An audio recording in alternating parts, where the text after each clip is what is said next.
Good morning, students and families of Trinity. Today is Tuesday. It's April 14th, 2020. It was a month ago yesterday that we got the message that our school was going to be closed because of the coronavirus. And we are still in that process, and your parents are coming in to get your work, and you're bringing your work back in, and we're doing the best we can to have school as normal as possible. But I'd like to take this time this morning to show you a few things and tell you a story. You remember this behind me where I'm at in the lunchroom, there used to be a manger behind me. And at our Christmas program, there was a manger, and we had it in the stable, and we had the manger here, and there was a big Star of Bethlehem that was over in this corner here. And we said to watch carefully as time passed how this stable and this manger was going to change into something completely different. With the delay in school, we all had to miss that. But I want to explain it. You look now and you see that what was the stable and the manger is now changed. The stable itself has changed into a cross. And a lot of the grass or straw that was used to be around the little manger where we had baby Jesus laying is now on the bottom here as grass. And the Bethlehem star has become a crown at the top of the cross. But that doesn't end the story here, because it did not end with Jesus' death. We know that just 2 days ago we celebrated Easter.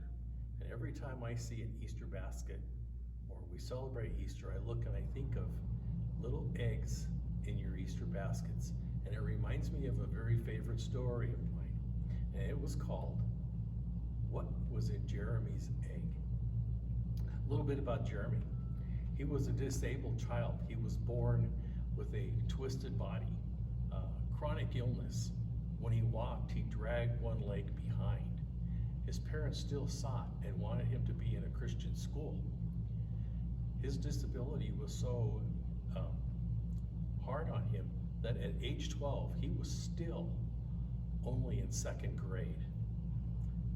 It was tough for the class because he always squirmed, he grunted, he made noises, he drooled, and other times he did fine. Classmates, and he would have just days when he was just as clear as could be. His classmates and his teacher, they loved him, and they accepted him as he was, despite the distractions. One day in class, Jeremy yelled out, "I love you, Miss Miller." And the kids kind of chuckled a little bit, and they laughed. They knew that that was just Jeremy. All of a sudden had something to tell Miss Miller. Miss Miller was a little embarrassed. She blushed a little bit. She kind of passed it off. She goes, thank you, Jeremy. That's very nice. I love you too. That spring, as Easter approached, Miss Miller told the students about the story of Easter and what happened at Easter. And she gave each of the students a simple plastic egg.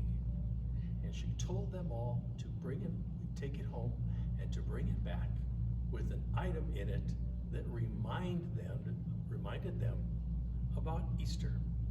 Well, those kids came to school the next day, and boy, were they ever excited to show what they had brought. And they all put their eggs at Miss Miller's desk. And she was going to go through one at a time and explain and open each egg, and the students could explain what was in their egg. The first egg she opened, when she opened it up, had a little baby duckling. And that was a sign of new life, because that egg, this little duckling, grew in that egg until he hatched, and he was going to grow to become bigger and bigger. The next that she opened up contained a flower, and she said, boy, that is a good example too.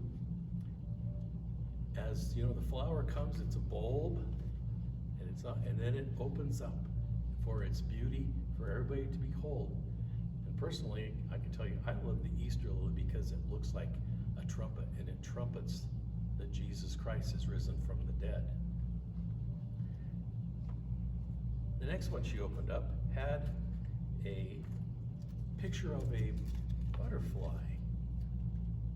And she goes, that's a very good example too, because this butterfly was once a little caterpillar, and he spun a web all the way around him called a cocoon, and he sat there in that cocoon, and although it looked like he died, he developed, and when it was time, the cocoon opened, and out came a butterfly.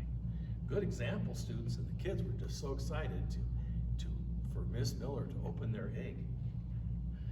She came to the next egg, and she opened it up, and it was empty.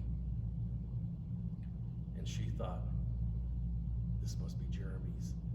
He didn't understand the assignment. So she kind of just started to close it back up and brush it to the side and grab another egg. Suddenly, Jeremy said, aren't you going to tell them about my egg, Miss Miller? And Miss Miller said, but Jeremy, your egg is empty. And Jeremy proudly stood and said, so was Jesus too. And the teacher said, why was it empty? And Jeremy said, because Jesus was killed and he was put there, but he rose again. Time stood still for Miss Miller, and she cried. This was truthfully, and teachers will all have these. It's a learning moment for the teacher. But I want to tell you something. This was not the end of the story. I told you that Jeremy had a chronic illness, and not long after Easter, Jeremy actually died. And at his funeral, every one of his classmates came, and they were all there. Now it came to the end of the funeral, the time came to go up and pay their final respects. And the kids, like I mentioned, were all there. Miss Miller was one of the last to be there. And what she saw froze her in time again. Because what did she see inside of that little casket laying with Jeremy was 18 open eggs. All of them empty. Everybody that hears this, students, parents, friends, there is no grave in Jerusalem to be found that says Jesus of Nazareth lies here. Jesus is alive. His birth, God made man.